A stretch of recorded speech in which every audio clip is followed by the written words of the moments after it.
to see you all. Sometimes in the spiritual life, or perhaps more than sometimes, we feel a bit uninspired. Meditation might be getting a bit dry. We feel some of our negative sort of patterns are coming back. We've lost interest in study. We may feel in a way that we're just not good enough for this spiritual life. Well, if that's how you feel, then you've come to the right talk, okay? Because this theme, well, indeed, this whole theme is right for you, because it's all about Buddhist Tantra and finding inspiration from the Buddhist Tantra in our spiritual life. Indeed, if you're feeling a bit nice and comfortable in your spiritual life, it's probably even more important, actually, that you come to these talks. So this week, I'm going to be looking at an approach to the spiritual path, which is sort of based around the Buddhist Tantra, which is entitled The Future Now, Living Life Backwards. So you can imagine, you know, those sort of old videos where people run them backwards and everybody's sort of going backwards, a bit like that. But anyway, so in this series, we're talking about Tantra for today. So we're exploring a style of Buddhism called the Vajrayana, the Diamond Way, or Tantric Buddhism.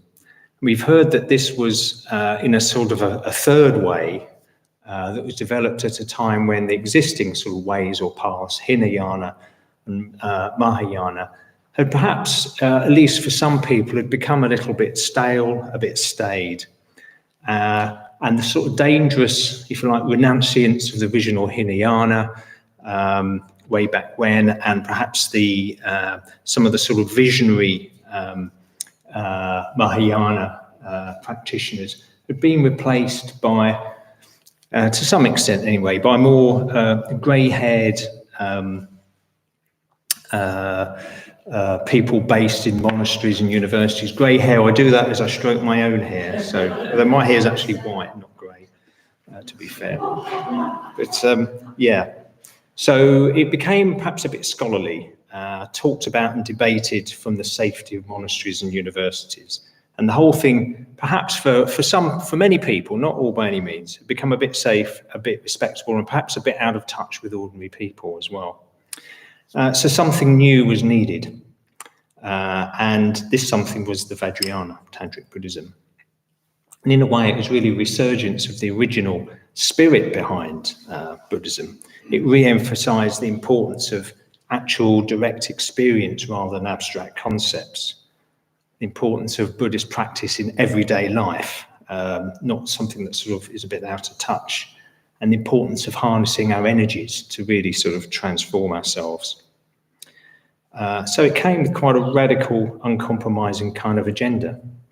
Now, in a sense, we can't be tantric practitioners as they were way back when, because life is very different now to medieval India and Tibet.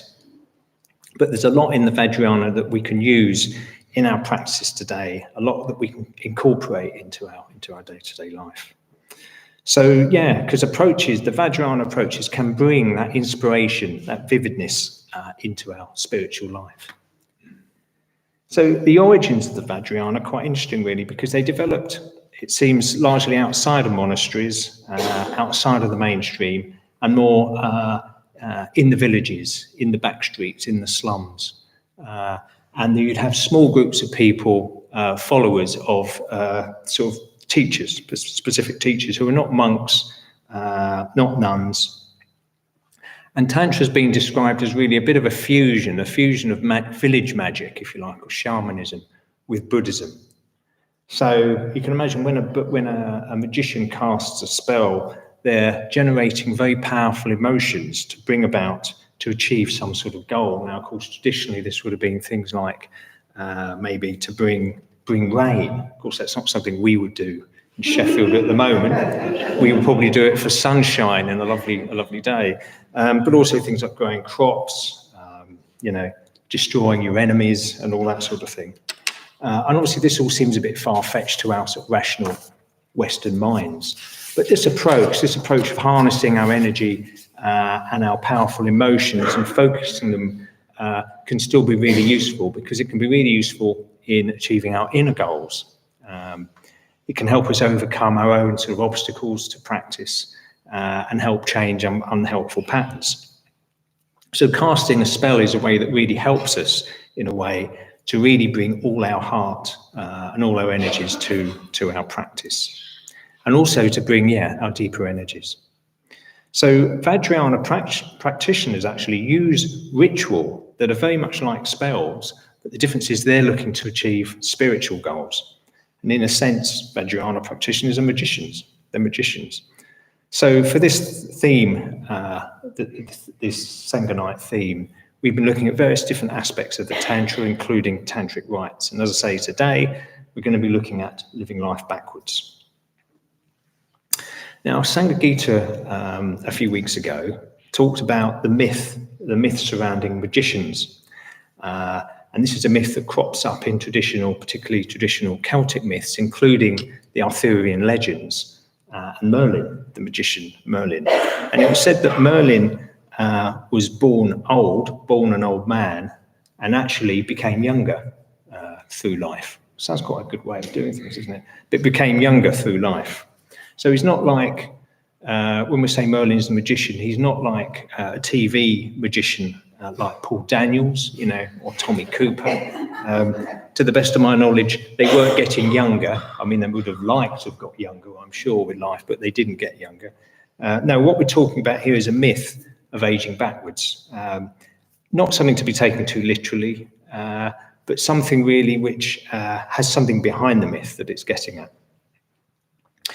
Most of us, we tend to live life, perhaps we tend to think of ourselves as living life forwards, which means that what we do now, what we're doing at the moment, is governed largely by what's happened before. So if we've been introverted in our life up until this point, we probably are introverted today. If we're not very good at something in the past, we tend to think of ourselves, well, we're not very good at that thing now. So the way we live is limited in a way by our past.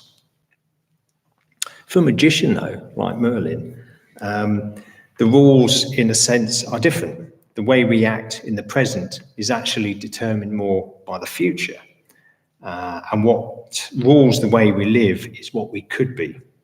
Not what has been, but what we could be. Rising beyond our sort of limitations from the past. So for the spiritual life, this means that if we live like a magician, we don't allow our present to be ruled by what we have been, but instead on the basis of the person that we could be in the future. We imagine what we could be like, our sort of ideal, in a sense. We imagine how magnificent we could be, how brave we could be, how compassionate, how wise, how generous, and so on. And then allow that future, that ideal future self, to rule the way we act now, to guide how we act today. So this is very much the approach to the Vajrayana. Now, interestingly, in his book on Tantric deities, Vasantra has written a book called Meeting the Buddhas, the Bodhisattvas and Tantric deities, says about Tantric Buddhism, as he puts it, that Tantra begins at the highest point. And there's a Zen saying that if you want to climb a mountain, begin at the top. Well, that sounds like my kind of climbing mountains, I have to say. But what he means by this, of course, is that it begins by imagining what we could be like, even imagining what our enlightened self would be like, and then work backwards from that and think about how that might guide how we live at the moment. And Vajrayana practices actually often ask us to sort of behave, dare I say, as if we're enlightened. It asks us to live like a magician, in a sense, allowing our future potential to determine how we live now, and not allow the past to determine how we live now. Now, usually, when we think about the Dharma and our spiritual life, we think about this sort of myth of self-development. So we tend to think that we look at where we are and we sort of understand that comes from past conditioning, past actions, and so on. And we sort of look to make incremental changes, incremental improvements in our life. And this model is very much one of growth. A good analogy would be a plant. A plant has to sort of grow in a sequence. It starts as a seed, grows a shoot, produces little leaves and so on. You can't sort of skip any of these steps. You have to it's gradual. You have to sort of take each one. And this is safe sort of approach. It's a realistic sort of model of a spiritual life and actually really necessary for spiritual practice. But the Vajrayana approach is saying something a bit different. It's saying, act like an enlightened being now. Obviously, you must be thinking, there's some real dangers in this. I mean, if you imagine that you're enlightened now, our sort of egos, our arrogance could start to sort of get a bit puffed up and start to sort of make assumptions and sort of think, well, if I'm enlightened, I don't have to practice. And there are actually examples in the West and in the East, certainly in Japan, of some people who do claim they're enlightened. But if you look at their lifestyle, they're very anxious. They're often, they seem to exhibit craving. They drink, they take drugs, they smoke cigars and all the rest of it. But they say that's fine. I'm enlightened. I don't need to practice. I'm anxious, but in an enlightened way. That's right. And this cigar, I'm smoking it because I'm an enlightened being, and I'm just enjoying it with awareness. So what's the problem, sort of thing? So anyway, obviously you can see this is nonsense. We all have the potential to be Buddhas, but deluding ourselves that we already are Buddhas cannot substitute, of course, for making effort to grow. But having said that, there is something very positive, I think, about acting as if we were more enlightened now. And in fact, in a way, the Dharma does really ask us to act as if, even in this usual sort of development model, self-development model of gradual growth, we are acting as if we're a part of something better, something bigger.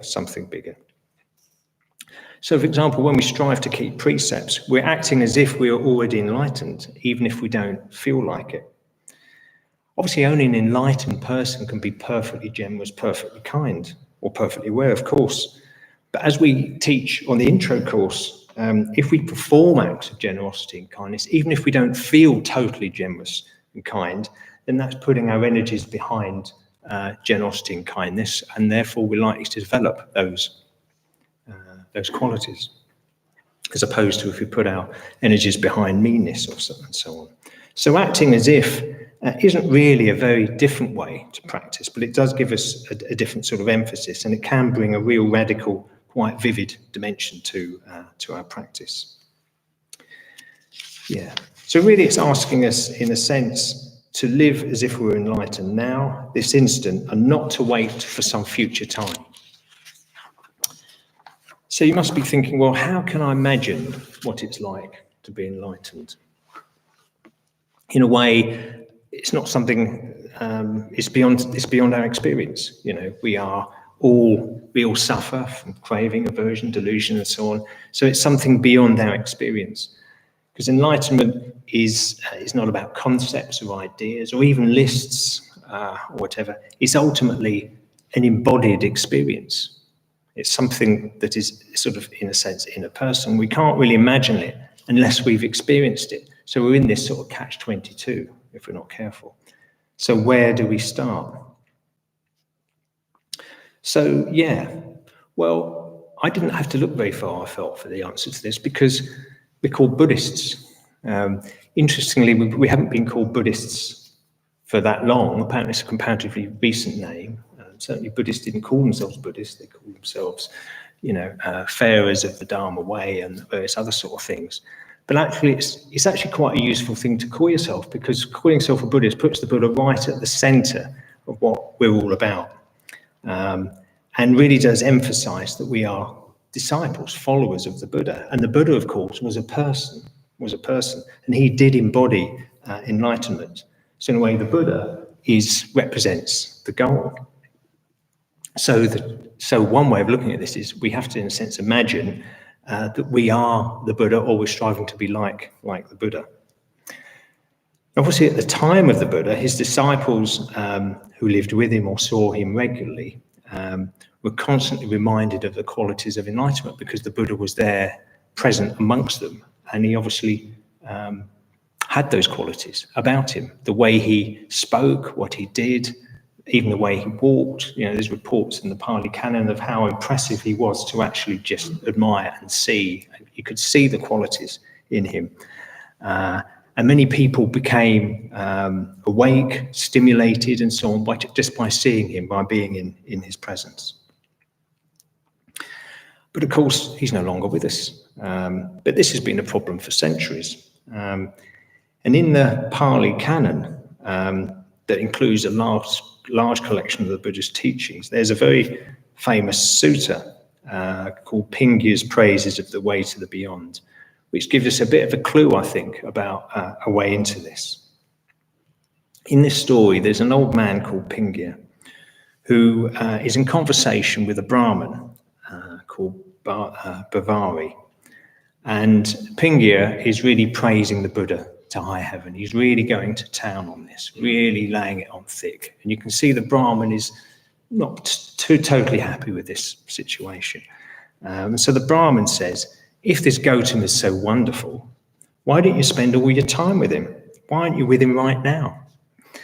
Now, this was a bit unfair to Pingya because Pingya was an elderly man, quite frail.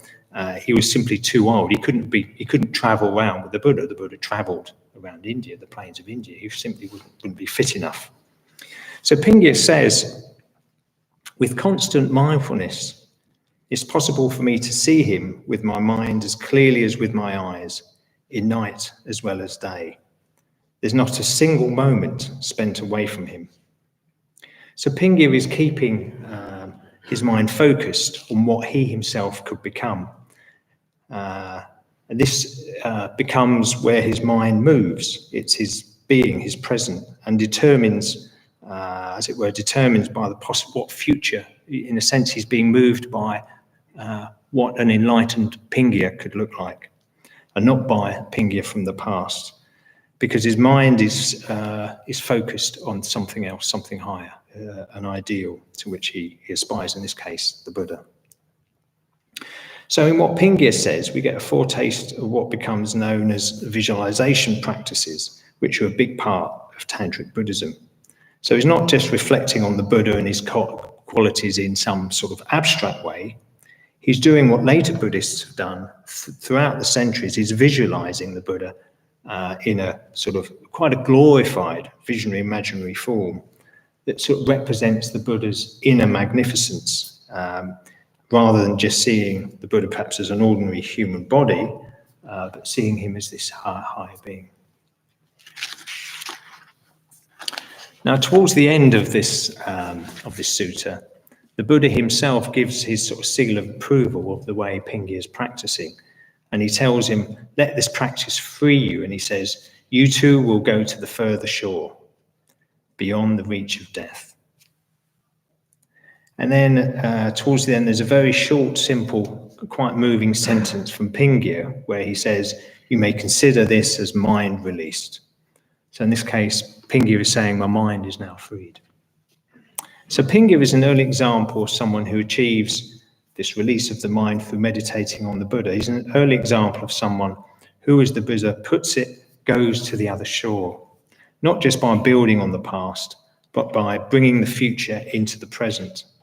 He's bringing the person he could become, this potential person he could become, into his present experience in the form of the Buddha, and using that to guide his life. So that's in the Pali Canon. Now, in later times, Buddhists have developed many different forms of this kind of practice, this kind of visualization practice, involving many archetypal Buddhas and Bodhisattvas. And Tantric Buddhism seems one of the main ways to begin at this highest point, is to act as an enlightened being, is doing these practices called yidam practices or visualization practices. Now, most Tantric practitioners, most order members in Triratna have one of these practices centered around a Buddha or Bodhisattva figure. And all the members normally refer to these practices as their sadhana. You may hear people muttering about it in the coffee room. So all the members, for example, and Paranita introduced us to some of these figures last week, include Manjughosha, the Bodhisattva wisdom with his flaming sword. We've got quite a lovely picture here that you can't see. It's a lovely picture. Do come and have a look. We have Queen Tara, the female Bodhisattva of compassion, always stepping down out into the world, but always with another foot in the higher dimension at the same time. We of course have the historical Buddha, Shakyamuni, is represented there in a rather beautiful painting by Arlaka, represented in a sort of glorified form, glowing golden figure, an image that shows us, in a sense, his inner nature, rather than just his human body. Now, in many sadhana practices, we visualize the Buddha or Bodhisattva as being out there. There's some glorious sort of radiant, insubstantial figure of light. But I say visualize. Visualize isn't really necessarily the right word, because many people find visualizing quite difficult. In a sense, that's not what's needed here. What's needed here is a connection with the figure, the sense of being in the presence of the figure. Some people see colours. Some people even get a sense of smell. It's just getting that connection that's important. This connection out there. We feel ourselves receiving a blessing from this figure. Some of their qualities enter into us and pervade us. Sometimes in some of these practices, in the form of light flooding into our being and transforming us. Some practices include having a sort of a tiny, intensely sort of bright emanation of the figure coming and sitting close to your heart.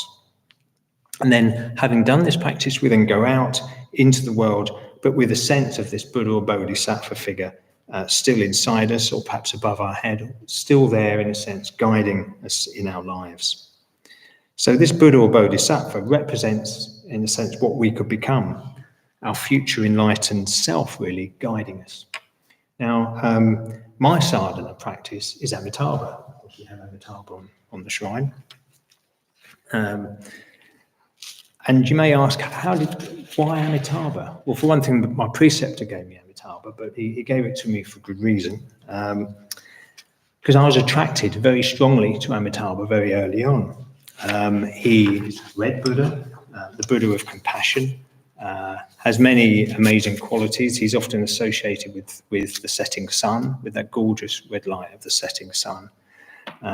He comes with various symbols. He comes with one that I particularly like, the Dhyana Mudra, which I've been talking about the last few weeks to people, which is the meditation mudra, which is a great mudra to hold when you're meditating, by the way. It can really, really connect you with all sorts of aspects of practice. Associated with peacocks, who me and Vali managed to confirm that peacocks do indeed eat snakes.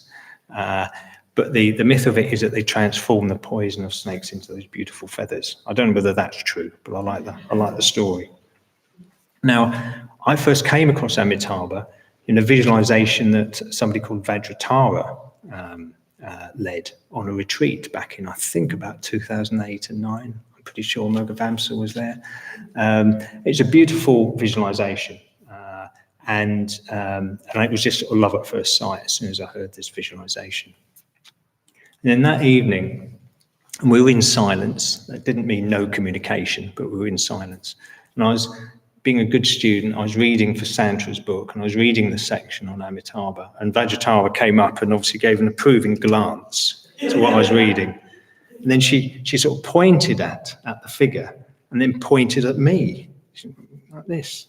And I was sort of thinking, what are you talking about? Well, what she meant was that actually I could become Amitabha. And that completely blew my mind when she said that. I was like, it was this completely extraordinary sort of thing. Because in the tantric tradition, there's also a class of practices called self-generation, where we don't just imagine the Buddha or Bodhisattva out there. We imagine ourselves as the Buddha or Bodhisattva figure, and we become that figure. And at the end of the practice, We get up off the cushion and go about our lives as though we are the Buddha or Bodhisattva that we've visualized. So this is quite an extraordinary thing, isn't it? Quite an extraordinary thing. Obviously, it has some of the dangers I mentioned earlier. I'm not doubting that. But nonetheless, it is a very, very beautiful thing. So the Buddhas or Bodhisattvas represent our potential, the being that we have the potential to become in the future. So whether we feel the figure to be in our heart or even see ourselves as that figure, what we're doing is, in a sense, bringing the future into our present experience. We are living life like a magician. Now, in a few weeks' time, there will be some talks from order members who'll talk a bit about their practices, and I really strongly urge you to go to those if you can. But there are many more figures. There's a few figures on here which I've mentioned, but there are other figures. Some of the figures can get quite weird, quite scary, performing all sorts of weird and wonderful things. So you must be beginning to think to yourself, what on earth is all this about? Why do people take on these practices? What are these figures really? I mean, well, one thing is, I'm sure you know, they are not gods, okay?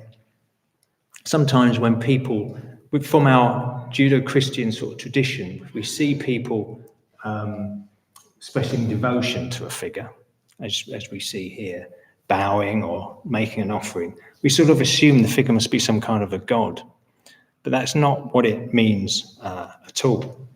The stoical Buddha, as we know, was not a god. He never made any claim of that whatsoever. And none of these figures are gods in any normal sense of being creator gods. They don't sit in judgment. They don't issue punishments. They're not that's just not what they are. So you might say, well, what are they then? So there is a sort of rational answer to that, which is that actually they represent qualities. They represent qualities of enlightenment. And the different figures tend to, the Buddha represents all qualities, but the individual figures often represent particular qualities. So Amitabha and Tara represent compassion, Manjughosha, it's wisdom, and so on. There's other figures like Siddhi represents fearlessness, and one sort of approach to this is actually, this makes it easier, because if, in a sense, to focus on all qualities all the time may just be too much. So the idea is to focus on certain qualities that really attract us and use and take on a figure that represents those qualities. Just makes it more accessible.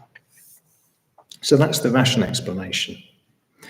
But I don't think that's the whole story, because in a way it sounds as though these different figures are sort of made up, just a sort of a product of ordinary imagination, that we could come up with our own figure. Not there's necessarily any wrong with that, but we could come up with our own figure that's just as valid or powerful. But that's not how people experience these practices around these figures.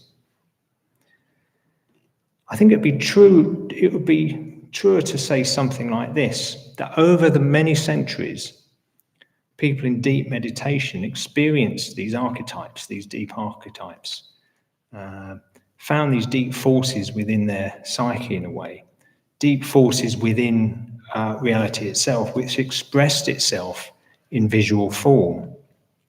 And then these were incorporated into meditation practices so that others could follow in the footsteps of the original meditator. You could even say that reality itself, the enlightened mind itself, tries to communicate itself to meditators through these forms. And then these forms became meditations that act as kind of gateways, which the enlightened mind could communicate to others, communicate to us. So that's the sort of explanation that you could also believe in. If you're not convinced, by all means, settle with the figures representing different aspects of enlightenment, because I think that's really, really helpful, really important. But do keep an open mind for something perhaps a bit deeper. So these visualization practices became completely central to what is called Tantric Buddhism, and they fitted perfectly with the Tantric emphasis on acting now as if you're an enlightened being. Rather than just seeing practice as about slowly growing to becoming more like an enlightened being. So the Buddhas and Bodhisattvas, we've got, as I say, a number around here that represent our potential. And what we're doing is bringing our potential self, our future self, into our present experience and allowing this to guide us so that we too can be ruled by our future ideal rather than by the past. Now, I could stop there, but that wouldn't quite be far enough, I'm afraid, because there is actually an important connector here, which I haven't mentioned. How do we really connect with our future self? And I missed a crucial ingredient in all this, which is Shraddha. Now, Shraddha is a very important quality in Buddhism and in Buddhist practice. Now, it's usually badly translated as faith, but as we don't tire of saying, beware of any attempt to translate many of these old Sanskrit or Pali words, because it's not just a question of not doing justice, they can be completely misleading.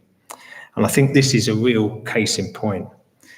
We have a huge problem translating, I think, words which come from a different culture at a different time.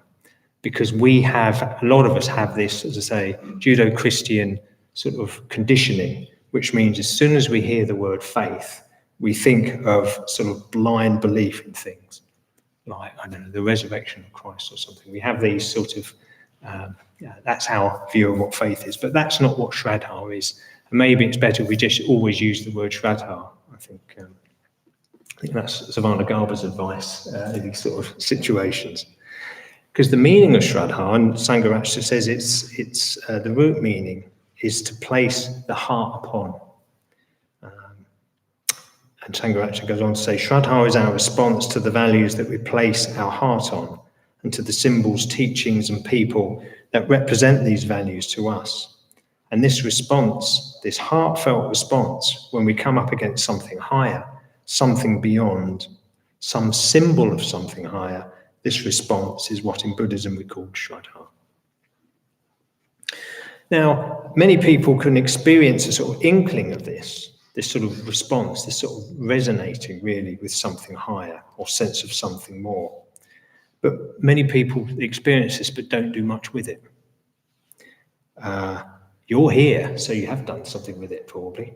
But when Shraddha is more developed and more specific, it becomes something that we're sort of drawn to, something we want to live by and put at the centre of our lives. Or another way of putting it is the response of what is sort of ultimate or higher in us to what is ultimate or higher in the universe. So you can see this as our future self calling us. You can feel it as a sort of a heartfelt knowledge of what we should be doing with our lives. So living backwards from the future, this allows Shraddha in a way to guide us, not our past and not our past conditioning. Okay, so I was just going to have a couple of things that might hopefully help with the discussions that you'll be having in your groups. So one thing is how can you connect more easily with something higher than yourself? So a few things I thought of, but there will be others around, I'm sure, is if you're looking at the living life backwards idea, maybe think about a figure that you connect with. It could well be the Buddha. And think about how maybe you could think about using that figure in some ways, bringing the figure into your life. You could think about having shrines, putting figures on the shrines, bowing to that figure and so on. But that may not be your thing, and that's absolutely fine. But that's one helpful way sometimes to connect with this the ideal of what you could be. You can also imagine these figures in meditation, in mindfulness of breathing. You could imagine a figure there with you. Metta Bhavana, I think it works really well to imagine a figure that actually, in a sense, you can imagine yourself feeling the metta that figure is giving out to you and to all beings. So in a sense, you're not there having to create the metta, but what you are doing is wishing that all beings benefit from that metta. And you could take the figure around with you in your day-to-day life. Imagine the figure sort of in certain situations, certain discussions you're having with people or whatever. You know, there's all sorts of creative ways that you could use it. So I'm just going to finish with a quote, a visualization of Amitabha taken from a memoir, the Sangha. And Sangha at this point was living in a cave. I don't know what the conditions were like in the cave, but they were probably, I think he was practicing a lot, meditating a lot, but this is what he said. One night, I found myself, as it were, out of the body and in the presence of Amitabha, the Buddha of infinite light, who presides over the western quarter of the universe. The colour of the Buddha was a deep, rich, luminous red, like that of rubies, though at the same time soft and glowing like the light of the setting sun. And while his left hand rested on his lap, the fingers of his right hand held up the stalk of a single red lotus in full bloom, and he sat in the usual cross-legged posture on an enormous red lotus that floated on the surface of the sea. To the left, immediately beneath the raised eye of the Buddha, was the red hemisphere of the setting sun, its reflection glittering golden across the waters.